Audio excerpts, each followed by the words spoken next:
எல்லாருக்கும் வணக்கம். நான் உங்கள் சக்தி. இந்த வாரம் நம்ம நண்பர் ஒருத்தர் கேட்டுக்கிட்டது என்னங்க, 5 தரமான மார்ஷியல் ஆர்ட் படங்கள், அந்த 5 படங்களும் தமிழ் டப்பிங்கில் இருக்கிற மாதிரி படங்களாக கேட்டார். ஸோ அதற்கான லிஸ்ட்டு தான் கொண்டு வந்திருக்கேன். வாங்க இப்போ நமக்குள்ளே வீடியோக்குள்ளே போகலாம். இதில் நான் முதலாவதாக சொல்ல போகிற படம் 2000 ஆண்டு வெளியான க்ரௌச்சிங் டைகர் ஹிடன் டிராகன். இது ஒரு சாதாரண மார்ஷியல் ஆர்ட்ஸ் படம் கிடையாது.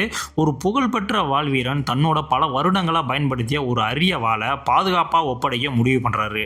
ஆனால் எதிர்பாராத விதமாக அந்த வாள் திருடு போயிடுது. அந்த ஒரு திருட்டை தொடர்ந்து பல ரகசியங்களும் பழைய பகைகளும் மறைத்து வைக்கப்பட்ட உண்மைகளும் வெளியே வர ஆரம்பிக்குது. இதுக்குள்ள கட்டுப்பாட்டுக்குள்ள வாழ விரும்பாத ஒரு இளம் பெண்ணோட வாழ்க்கையும் இந்த சம்பவத்தோட இணைஞ்சிடுது. அந்த வாழ தேடுற பயணத்தில் ஒவ்வொருத்தருக்கும் ஒவ்வொரு நோக்கமும் ஒவ்வொரு உண்மையும் வெளிச்சத்துக்கு வர ஆரம்பிக்குது. இறுதியில் அந்த வாளை யார் கைப்பற்றாங்க, இந்த மோதலுக்கு பின்னாடி இருக்கிற உண்மையான காரணம் என்ன, இந்த கதாபாத்திரங்களோட பயணம் எப்படி முடியுது அப்படின்றதான் இந்த படத்தினுடைய மீதி கதை. இந்த படத்தோட மிகப்பெரிய பலமே இதோட விசுவலும் அந்த மார்ஷியல் ஆர்ட் ஃபைட் சீக்வன்ஸ் தான். செம சூப்பராக பண்ணியிருப்பாங்க. படத்தில் வெறும் சண்டை காட்சி மட்டும் இல்லாமல் எமோஷ்னலாகவும் கதாநாயகிடைய அந்த எமோஷனல் சீக்வன்ஸும் சூப்பராகவே பண்ணியிருந்தாங்க. நம்ம கூட ரொம்பவுமே கனெக்ட் ஆகிற மாதிரியே தான் இருக்கும்.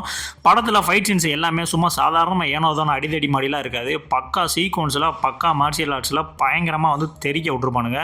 குறிப்பாக மூங்கில் மரங்களுக்கு மேலே நடக்கிற அந்த ஃபைட் சீனு இன்னைக்கும் உலக சினிமாவில் ஒரு ஐகானிக் காட்சியாக பேசப்பட்டுடும். அந்த அளவுக்கு அந்த ஃபைட் சீன் இருக்கும். அந்த ஒரு ஃபைட் சீனுக்காகவே இந்த மொத்த படத்தையும் நீங்கள் பார்க்கலாம். அந்த அளவுக்கு செம சூப்பராக பண்ணியிருப்பாங்க. காஸ்டியூம் டிசைனுமே பக்காவாக பண்ணியிருப்பாங்க. இந்த படம் உலகம் முழுக்கவே பல வரவேற்பு பெற்றுச்சு. இந்த படத்தை நீங்கள் பார்க்கணும் அப்படின்னு நினச்சிங்கன்னா இந்த படம் உங்களுக்கு பிரைம் வீடியோவில் அவைலபிளாக இருக்குது, தமிழ் டப்பிங்கில் அவைலபிளாக இருக்குது. ஸோ நீங்கள் தமிழ் ரசிகராக இருந்தீங்க அப்படின்னா பார்த்து என்ஜாய் பண்ணுங்கள். அடுத்த ரெண்டாவதாக நம்ம பார்க்க போகிற படம் 2008 ஆண்டு வெளியான இப் மேன். உண்மையான சம்பவங்களை அடிப்படையாக கொண்டு உருவாக்கப்பட்ட ஒரு அட்டகாசமான மார்ஷியல் ஆர்ட் படம் தான் இந்த படம். கதை 1930களில் சீனாவில் இருக்கும் ஒரு அமைதியான நகரத்தில் ஆரம்பிக்குது. அங்கே எல்லாரும் மதிக்கப்படுற ஒரு மிகச்சிறந்த விங்சன் தற்காப்பு கலை நிபுணர் தான் இந்த இப் மேனு. அவர் தேவையில்லாமல் யார்கிட்டையும் சண்டைக்கும் போக மாட்டார். ரொம்ப அமைதியான வாழ்க்கையை வாழ்ந்துட்டு இருப்பாரு. ஆனால் திடீர்னு போர் காரணமாக அந்த நகரமே எதிரிகளோட கட்டுக்குள்ளே வந்துடுது. அதுக்கப்புறம் மக்களோட வாழ்க்கையே தலைகீழாக மாறிடுது. அந்த சூழ்நிலையில் தன்னோட குடும்பத்தையும் தன்னோட மக்களோட மரியாதையும் காப்பாற்ற வேண்டிய கட்டாயம் இப் மேனுக்கு வருது. அந்த போராட்டத்தில் அவர் என்னென்ன சவால்களை சந்திக்கிறாரு, இறுதியில் எப்படி அதையெல்லாம் எதிர்கொள்றாரு என்பதுதான் இந்த படத்தோட மீதி கதை. இந்த படத்தோட மிகப்பெரிய பலமே டோனி என்னோட அசத்தலான நடிப்பும் விங்சங் சண்டை காட்சிகளும் தான். ஒவ்வொரு ஃபைட் சீக்வன்ஸும் ரொம்ப ரியலிஸ்டிக்காகவும் அதே நேரத்தில் செம்ம மாசாகவும் இருக்கும். தேவையில்லாத ஓவர் ஆக்ஷன் எதுவுமே இல்லாமல் ஒவ்வொரு சண்டையும் ஒரு அர்த்தத்தோட தான் சீக்வன்ஸே வச்சிருப்பாங்க. அந்த காலகட்டத்துக்கு ஏற்ப செம்ம சூப்பராகவே பண்ணியிருப்பாங்க. ஆர்ட் டைரக்ஷன் ஒர்க்கும் எமோஷனலும் ஸ்க்ரீன் பிளே எல்லாமே இந்த படத்தில் செம்ம சூப்பராக இருக்கும்.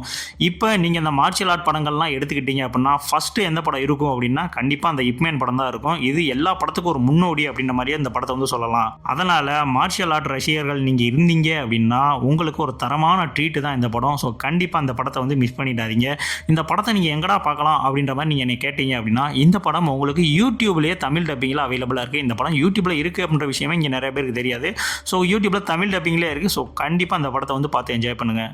அடுத்த நான் மூணாவதாக சொல்ல போகிற படம் 2024 ரிலீஸ் ஆன ஆஃபீஸர் பிளாக் பெல்ட். இது ஒரு வித்தியாசமான கொரியன் ஆக்ஷன் படம். கதையோட ஹீரோ தற்காப்பு கலைகளில் செம்ம திறமைசாலி.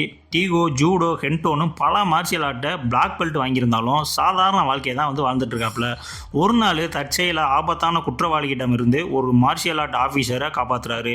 அந்த ஒரு சம்பவத்தால் சில வாரங்களுக்கு அந்த அதிகாரியோட வேலையை தற்காலிகமாக செய்கிற வாய்ப்பு அவருக்கு கிடைக்குது. அதுக்கப்புறம் எலக்ட்ரானிக் கண்காணிப்பில் இருக்கும் ஆபத்தான குற்றவாளிகளை கண்காணிக்கிற வேலையில் அவர் இறங்குறாரு. ஆரம்பத்தில் சாதாரண வேலையாக தோணினாலும் கொஞ்சம் கொஞ்சமாக ரொம்ப பெரிய குற்றவாளிகள் சம்பந்தப்பட்ட ஒரு ஆபத்தான விஷயத்தில் அவர் சிக்கிக்கிறாரு. இறுதியில் அவர் எப்படி அந்த குற்றவாளிகளை எதிர்கொள்கிறாரு, மக்களை எப்படி பாதுகாக்கிறாரு என்பது தான் இந்த படத்தினுடைய மீதி கதை. இந்த படத்தினுடைய மிகப்பெரிய பலமே இதோட ஃபைட் சீக்வன்ஸும் கிம்வோனுடைய நடிப்பும் தான். செம்ம சூப்பராக பண்ணியிருப்பாங்க. மாசீன்ஸ் எல்லாமே பிஜிஎம்லேயே எலவேட் பண்ணி அவருடைய ஆக்ஷன் சீன்ஸோட சூப்பராக மெர்ஜ் பண்ணியிருப்பாங்க.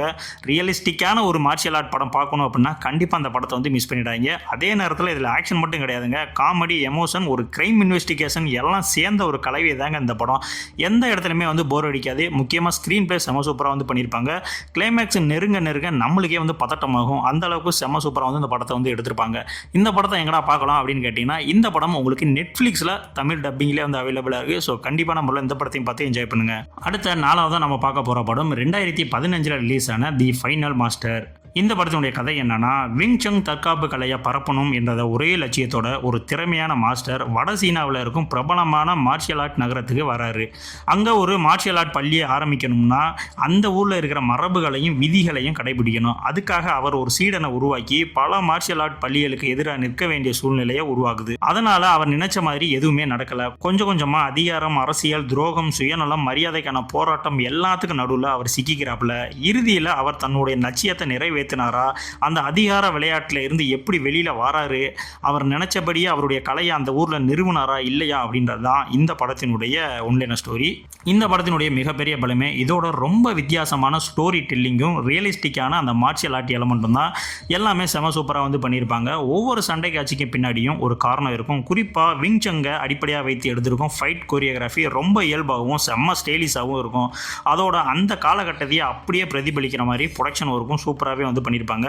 ஆனால் இந்த படம் வந்து பார்த்தீங்கன்னா கொஞ்சம் ஸ்லோபான ஒரு த்ரில்லர் தான். ஸோ படம் வந்து கொஞ்சம் ஸ்லோவாக தான் மூவ் ஆகும். பரபரப்பாக போகுமா அப்படின்னு கேட்டிங்கன்னா அந்தளவுக்கு பரபரப்பாக போகாது, கொஞ்சம் ஸ்லோ பேனாக தான் இருக்கும். நீங்கள் இருந்தாலும் இந்த படத்தை பார்க்கும்போது ஒரு தரமான ஒரு மார்ஷியல் ஆர்ட் படம்ல அப்படின்ற மாதிரி தோணும். ஏன்னா அந்த மாதிரியான தரமான சம்பவங்கள் இந்த படத்தில் வந்து இருக்குது. இந்த படம் கோல்டன் ஹார்ட்ஸ் அவார்டில் பெஸ்ட் ஆக்ஷன் கோரியோகிராஃபி விருதையும் வாங்கின படம். அப்போ எந்த அளவுக்கு இந்த படத்தினுடைய ஃபைட் சீக்வன்ஸ்லாம் இருக்கும் அப்படின்றது வந்து நீங்களே நினச்சிக்கோங்க.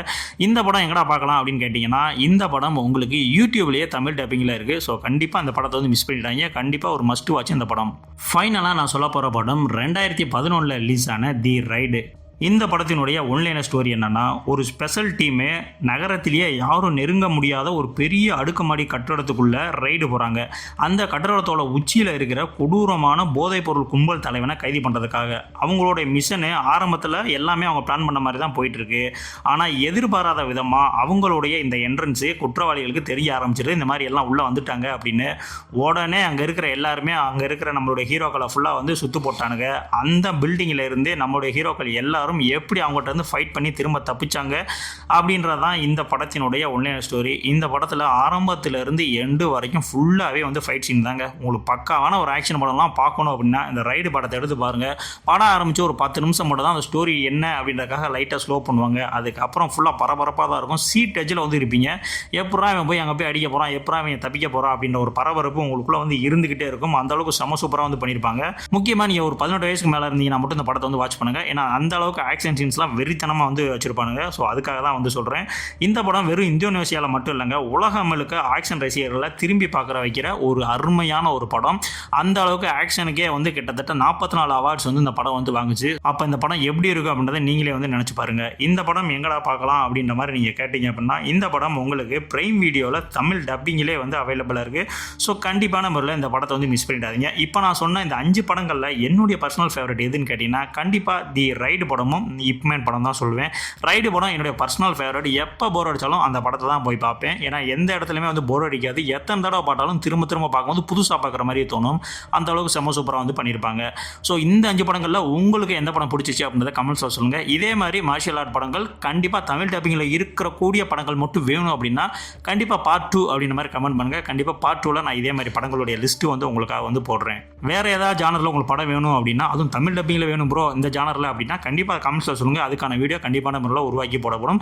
இதே மாதிரியான அடுத்த ஒரு வீடியோவில் உங்களை வந்து சந்திக்கிறேன். அதுக்கு முன்னாடி நம்மளுடைய சேனலில் சப்ஸ்கிரைப் பண்ணாமல் இருந்தீங்கன்னா கண்டிப்பாக நம்மளை சப்ஸ்கிரைப் பண்ணிக்கோங்க. நன்றி.